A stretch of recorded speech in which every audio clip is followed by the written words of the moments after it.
All right, guys, what's going on? Welcome in. So I got to be honest, when I think about, just me watching football throughout the years, really since I was a little kid, I can't remember a time where a conference was this good or was this stacked going into a year. And I'm talking, of course, about the AFC.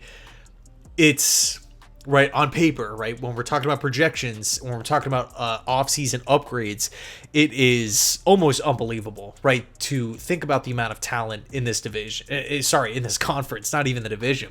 So I wanted to do kind of like a tier list here and break down each team in the AFC by projected win totals here. So the categories are 13 plus wins, which are, those are the teams that to me are going to be fighting for that one seed, 10 to 12 wins, playoff teams, 8 to 9 wins, which are those teams, obviously can finish one game beneath 500, one game above 500, but regardless, they're going to be in it to the end.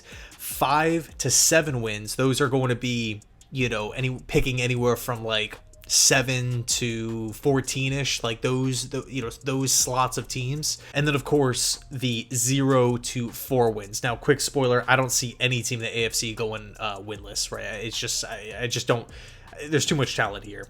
All right, so let's break it down with the first team here. It's the Las Vegas Raiders. Now, the Raiders are interesting because I feel like I'm higher on the Raiders than maybe like the external media, because every time I'm looking at these 2025 mock drafts, just trying to see where everybody stands on specific prospects, I see the Raiders in the top 3, and frankly I just don't buy it. When I look at what the Raiders did at the end of 2023 with interim head coach Antonio Pierce, there was a lot of positive change. There was a lot of positive momentum. It really seemed like the players were fighting for Pierce. They did not just lay down and, kind of have that, all right, see, we're not going anywhere. That's it. This season's a wash. No, they fought to the bitter end. I mean, that game, I think it was actually in Kansas City where they upset the Chiefs. I mean, that was incredible, right? That was an awesome, awesome win. And then you look at some of the offseason moves. They go out and they sign freaking Christian Wilkins, one of the best defensive tackles in football. They draft Powers Johnson in the second round, who I think is going to be a nice addition to the interior, a nasty offensive lineman. Drafting Bowers, of course, in the first round, pairing him up next to Michael Mayer, who flashed at times last season, who was, 2023 second round pick.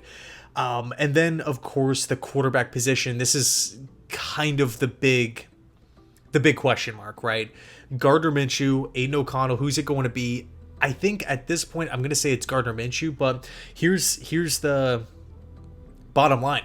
Aiden O'Connell and Gardner Minshew both played better than Jimmy Garoppolo. So, you're not going into the season with Josh McDaniels running the offseason program.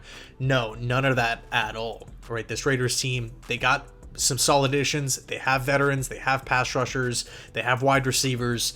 I think if Gardner Minshew or O'Connell can just manage the game week in, week out, the Raiders are going to be in a lot of games. But with that said, I kind of view them as around that 8 to 9 win mark. That's, I think ideally 10 wins should be the goal for the Raiders. But I do see this, and again, maybe I'm higher than higher on the Raiders than most, but I do feel like this team has enough players to get a lot of wins, matched with how last season ended and the positive momentum going into the future with Antonio Pierce. Next up, Baltimore Ravens here. I'm going to drop them in the second category here, 10 to 12 wins. This is a football team that every single year they're well coached. They're going into year 2 of the Todd Monken era. They have a top 5 quarterback in Lamar Jackson. They always roll out a top defense in football. It's a team that's been there and done that. You kind of always feel like it's just injuries. Injuries are always getting in this team's way. So if they can stay healthy, I really just don't see how the Ravens miss the playoffs. Again, Harbaugh, Monken, Lamar, this defense. I like the position that the Ravens are in. I really do. I don't really think there's a lot that needs to be said about Baltimore because they're just, such a safe team, in my opinion. Next up, Buffalo Bills.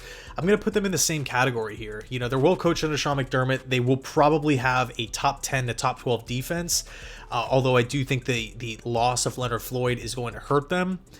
But they have a bunch of younger players that are probably going to step up and rise to the occasion. Why do I say probably? Because that happened last year at specific positions, right? When the team had an injury, whether it's at linebacker or at the safety position. They had guys to kind of step in and fill those shoes. And much like the Baltimore Ravens, whenever you can match good coaching with a great defense, with a top quarterback in football, you're always going to be in the mix. Joe Brady, obviously full-time offensive coordinator now. The offense picked up and cut down on the turnovers when he took over. So I really don't see the Buffalo Bills as this team that's like, going to finish with like 6-7 wins or even 8 wins. I still think they're good enough. They're well ran enough to rack up a lot of W's. Next up, Cincinnati Bengals here. I'm going to put them in the same category here, right? 10 to 12 wins. I think if Joe Burrow stays healthy, the Cincinnati Bengals are a lethal bunch, right? They obviously have so much talent at specific positions. I love the addition of Trent Brown. I feel like that move is kind of being swept under the rug a little bit. They obviously go out and they land Mims in the first round as well. Already Orlando Brown Jr. I mean, I'm a big fan of what the Bengals did this offseason. The reason why I'm not putting them in 13 plus though is because I feel like they're just, again, this AFC is like, I feel like teams are going to cannibalize each other. And also the AFC North is awesome, right? You don't even see a team in that division finishing, around less than 6 wins. So, and also too, you kind of feel like every single time an AFC North team plays another team in the North, it's always a close game. It could always go, one way or the other. It's never this massive blowout or anything like that. The teams know each other really well, and it's always, I feel like the games are always defined by, maybe an interception or maybe this crazy play or a 2-minute drive to end the game or a long field goal or a bad call. It's never this, one team was just so much better than the other. Okay, next up, perfect segue here for the AFC North. We get the Cleveland Browns, and the Browns are interesting because I really feel like things are trending up for this team. It's a veteran team, right? They made the playoffs last year. They had a great regular season with 4 different quarterbacks. They really stuck to the ground game despite the Nick Chubb injury. And keep in mind, the Browns had tons of injuries on the O-line as well. Talk about a team that just didn't give up. They just kept on pushing, and then they found themselves in the playoffs. Then you look at this offseason. You could talk about Jameis Winston, right? In my opinion, Jameis Winston's probably better than every backup quarterback the team had a year ago. You got Nick Chubb coming back from injury, which is going to be a huge boost. The team traded for Jerry Jeudy, which, is pretty underrated given what they gave up to acquire him. A couple late round picks. So I think really the Browns are in a great position here moving forward. The question with me is Deshaun Watson. Right, Deshaun Watson, how does he... It's weird because he's been with the Browns for, a bit now, but I feel like there's just still some unknown there. I felt like when I watched Watson last year, he was good for sure, solid for sure, but he wasn't living up to the contract. He wasn't living up to the trade compensation. And I guess you can make the argument Stefanski just needs a game manager at the quarterback position. You don't really need somebody to go out there and throw for 300 yards. Like, the O-line's going to do their thing. The running game's going to do their thing. The defense is going to do their thing. You don't really need a game changer at that spot. But does Deshaun really fit into that mold? I feel like if he accepts that role and really wants to... I feel like if he accepts that role and really just... puts his head down and says, hey, I just have to take care of the football. I just have to make good decisions. This team is going to be competitive in literally every single game this season. It's tough because I want to say they're around 9 to 10 wins. That's kind of what I'm envisioning for Cleveland. But again, if Deshaun plays, whatever, we'll put him in the 10 to 12 win category. I think if they can roll out the same exact defense, you assume that the running game is going to get better. You assume that the offensive line is going to get better. You assume that they're not going to have as many injuries. They did lose AVP, but I still think at the end of the day, the Cleveland Browns they have so many great players at major positions, right? We can talk about wideout, we can talk about corner, we can talk about Myles Garrett in the pass rusher position. They also added Quentin Jefferson, who, former New York Jet, coming off the best pass rushing season of his career. I wouldn't sleep on Quentin Jefferson rushing the passer from the inside. Next up, Denver Broncos here. I'm going to say 5 to 7 wins. Personally, I'm a big fan of Bo Nix, right? I think drafting Troy Franklin in the mid rounds was an absolute steal. I still love the Sean Payton offensive system, right? The short pass. I think it's really going to be kind of a building block season for Sean in Denver. The reason why I have them in that 5-7 win mark, although they did some really impressive things last year and had some awesome wins, and really went on this nice. They went on a little stretch where they won a bunch of games and they kind of flew under the radar. But I just feel like the losses might be too much. And with the rookie quarterback, you can't just predict, all right, this is going to be a top 10 guy or this guy's going to be absolutely horrible. But I do like the foundation with Nix, his skill set in this style of offense. But again, with that rookie quarterback, and by the way, I'm just assuming Bo Nix is going to win the job, beat out Stidham and Zach Wilson. I just feel as though there's going to be some rookie moments. There's just going to be some speed bumps. There always is with rookie quarterbacks. They lost Russell Wilson. They lost Jerry Jeudy. They lost Justin Simmons. They lost Josie Jewell. I believe they also lost Cushenberry as well. So, for Denver, I just feel as though this is a season where if you can just figure out if Bo Nix is good enough to be the guy moving forward, that is a massive win. Because if you figure out the quarterback position on a cheap rookie deal like this, and Bo Nix picks up and understands this Sean Payton system by December, January, I think Denver can really, again, they set the base, they set the foundation to say, okay, we have our guy here, let's move forward. Okay, next up, the Houston Texans. I'm going to place them in the 10-12 win mark. I think it's really, really difficult to imagine this Texans team getting worse, taking a step back. You kind of feel like what they showed a year ago in the passing game, with Stroud, with Tank Dell, with Slowick calling plays, it just looked so much further along. And then you factor in, Danielle Hunter. You have Will Anderson going into year 2. Not to mention you have Tank Dell, Stephon Diggs. Like, this team is really, man, like they have so much talent. And I could easily see them pushing the 13+ win mark. The only thing that I'll say that you could maybe push back on Houston with, now the NFL, because Houston had so many new faces, new figureheads with the organization, whether it be D'Amico Ryans, the head coach, again, Slowick, his offensive system, him calling plays, CJ Stroud, the rookie quarterback, they had a bunch of young players on the offensive side of the football. You can maybe make the argument that opposing teams now have a year of tape of all these guys, because you didn't really know D'Amico Ryan's coaching tendencies, you didn't know Slowick's play calling tendencies, you didn't know how this team game planned. Now a whole offseason, we've had months to where defensive coaches, specifically in the AFC South, can go over and find chinks in the armor, rewatching tape and whatnot, and maybe doing different things that they thought could have worked a year ago, which didn't. Now you can kind of switch things up and try to attack this team in a different way. But regardless, you have to give Houston so much credit. They did so many great things a year ago. 10-12 wins, but I could see this team, assuming everything keeps on growing and progressing, as a 13+ win squad. Next up, Indianapolis Colts. Another strange team for me, because a team that I feel like, although Anthony Richardson is coming back, which is a huge plus, and this team re-signed a bunch of their own players, Michael Pittman, Grover Stewart, Kenny Moore, I believe as well. Like, you like the foundation that the Colts have, but for me, I think I'm still going to place them in the 8-9 win mark. I just don't know if... By the way, they drafted A.D. Mitchell in round 2, which I felt like was a steal.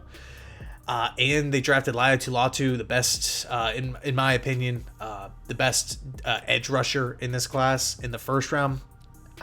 I like what the Colts have. I really, really do. But I just feel as though there's just so many good teams in the AFC. I feel like they're going to be right around that 500 mark. But who knows, right? What if Anthony Richardson takes a huge step forward in his growth and development? All of a sudden, we could be talking about the Colts as a guaranteed playoff team, right? If Anthony Richardson is balling out, putting up fantastic numbers. Next up, the Colts rival here, the Jacksonville Jaguars. I'm going to place him in the same bucket. Trevor Lawrence is obviously a good quarterback. Doug Peterson, his system, I feel like, is pretty time-tested. They had a strange offseason because they lose Calvin Ridley to the Titans, who we're going to talk about. But they draft Brian Thomas in the first round. I thought that was an awesome pick for them. But they signed Eric Armstead, which to me kind of came out of the blue. I did not first of all, I did not see Eric Armstead getting cut. Secondly, I did not see him signing with the Jaguars, but they land him anyway. I feel as though they lost talent, they added some talent, but in the end, they're going to finish right around that 8-9 win mark. Of course, they still have some great players, especially off the edge, and Josh Allen, one of the premier edge rushers in the game, who actually just re-signed for them.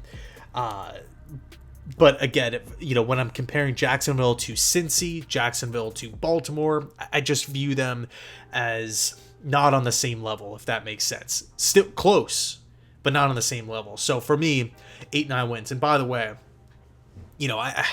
it's so tough to make this list, which is kind of one of the reasons why I wanted to do it, wanted to kind of go through this exercise, is because, again, the conference is so stacked. If I was doing the NFC, it would be completely different, right? Teams in every single slot, but so far, there's just so much talent here in the AFC. I really do feel as though every single team got better, or if they didn't get better, they at least found their identity, and now they're trying to move in the right direction. This list would look totally different if we were talking NFC, right? Because there's just, in my opinion, much more talent. It's so much more close in the AFC regarding talent level, coaches and whatnot, compared to of course the NFC. So Kansas City Chiefs here, Super Bowl champions, back to back. There's really, you kind of feel like, despite what happens in the regular season, if they just get to the playoffs, doesn't matter if they're home, away, what have you, they're going to win games. They find ways to win games. Andy Reid, one of the best coaches in football, Pat Mahomes, best quarterback in football. They always find a way. They're mentally strong.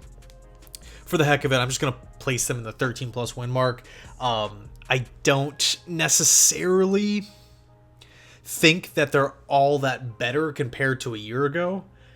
But, again here, it's still the Kansas City Chiefs. Until they have a bad season, until they have a 500 season, you just kind of have to respect what they're doing at this point. LA Chargers next up.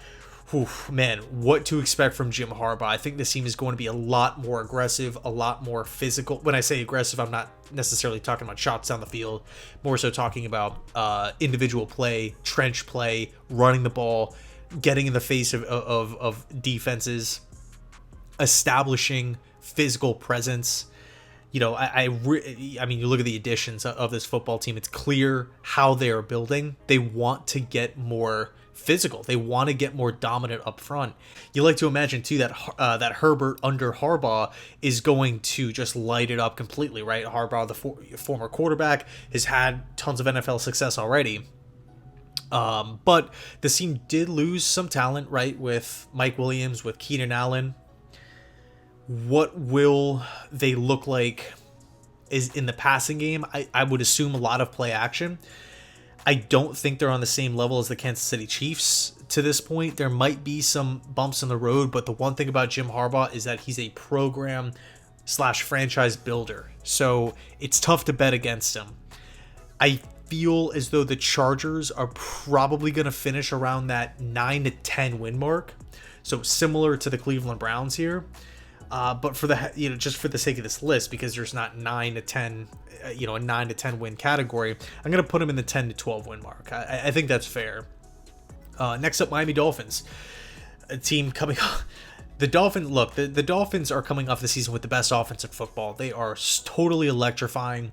They can put up points very, very quickly. They have wide receivers. They have a quarterback that can make good decisions with the ball, gets the football out of his hands quickly, with an effective running game under Mike McDaniel. With talent on defense, right? You add a guy, Chop Robinson. You have, Phillips on the defensive line. You have Bradley Chubb off the edge. You have Jalen Ramsey at corner. They signed Kendall Fuller. You have Holland at safety. They actually signed Marcus May not too long ago as well. I still think it's going to be a really good football team, but they did have some losses with Robert Hunt, with Christian Wilkins most notably. To me, they're in the same boat as like the Cleveland Browns and LA Chargers. I think they're good. But I think look, you could either drop them here, you could drop them here. I'm going to put them here, though. I think 9-8 is fair for the Miami Dolphins. I don't see them being much worse than 9 wins. So kind of playing it safe here. But look, if you were to tell me that the Dolphins have 10 wins, a year from now, I would say, okay, that's definitely believable.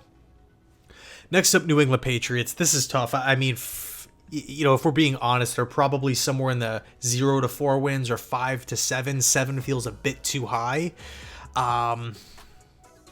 You kind of feel, for me, I'm kind of thinking 4 to 5 wins because we just don't know, right? When will Drake May see the field? How does Gerard Mayo game plan for opponents? I think I'm probably going to just drop him here. Maybe 4-12, I think is fair for New England. High end of this list. It's, no disrespect at all, but, does this team have, for me at least, there's some nice positives with the quarterback position, or Drake May's foundation, if you will. I really think they did an excellent job of identifying an offensive coordinator, identifying a system, bringing in a quarterback to not only just play, so Drake May has to or doesn't have to play right away, but somebody who's going to be a great teammate, somebody who's going to help Drake May's development, and somebody who already has offensive experience with AVP. So I really like it from that perspective, and I'm also expecting New England to play that Patriots style of defense, which always confuses quarterbacks. But, ultimately, I just feel as though the talent in look, they're playing in a great division. They are playing in a great conference. I just don't, again, if this was the NFC, this list would look different. If you had, if you didn't have to play so many teams in the AFC, I really feel as though, these bottom teams in the AFC would have more wins. But, because of the situation, because of the talent level, this is kind of the position that we're in. So next up, the New York Jets. For me, I got to drop them here. It's despite the amount of dysfunction that this team showed a year ago, lack of leadership, what have you, failures at the quarterback position, questions about the offensive staff, injuries all around, they still had 7 wins. Is adding Tyron Smith, adding Morgan Moses, adding John Simpson, getting healthy Aaron Rodgers, drafting Olu Fashanu, drafting 2 young running backs in the NFL draft, understanding how good this team is on defense, understanding how good this team is on special teams, knowing the type of coach that Jeff Ulbrich is at the defensive coordinator spot as a game caller, game planner as well. Are all of those additions that this team made, finally figuring out the backup quarterback position, are all of those additions good enough for 3 extra wins? By the way, it's an easier schedule as well. I think the answer is yes. The big question with this team is health. Look, if we have, a couple injuries in training camp, I could see a bunch of people, hopping off the bandwagon.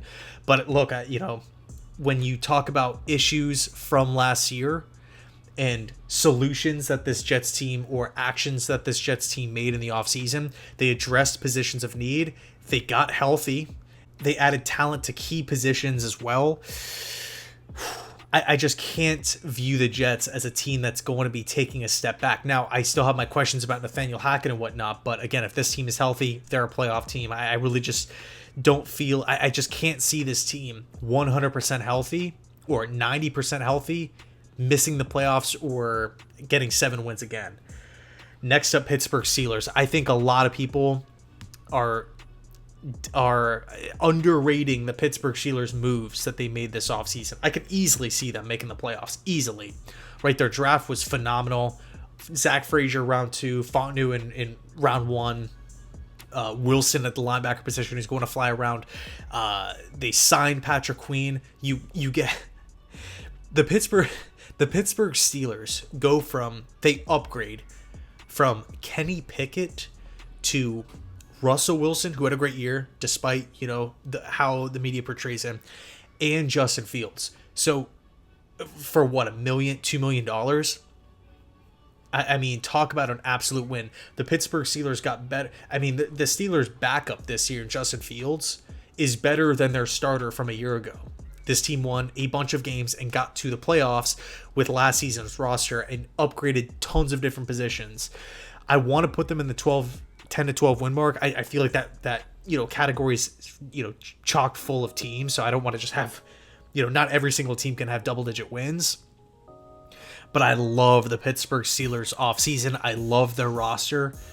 and I'm excited to see how they finish. Tennessee Titans, another interesting team. I do feel like it's going to come down to the quarterback position.